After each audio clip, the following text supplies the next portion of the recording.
मोहतरम वालिदैन और तालिब इल्म, उम्मीद है कि आप सब खैरियत से होंगे। आज मैं आपको एक नया अनवान दूंगी और उसकी पहचान करवाऊंगी।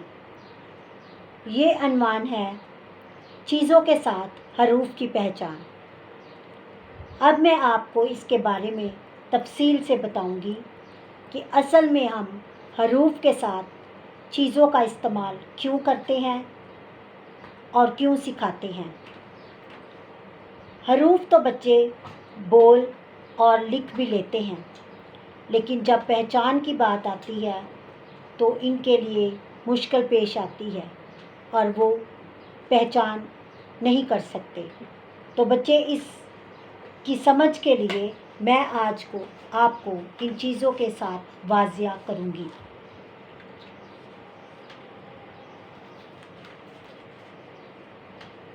बोतल, ब बोतल। प्लेट, प प्लेट। तौलिया, त तौलिया। टोकरी, ट टोकरी। जग।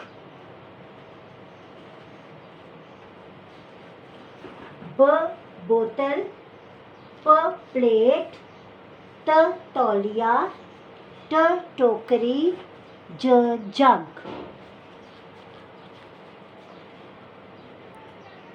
उम्मीद है कि आप सबको इससे फ़ायदा भी होगा और आपको समझ भी आएगी, और इसके ज़रिए से आप अपने बच्चों को अच्छी तरह से सिखा भी सकेंगे। शुक्रिया।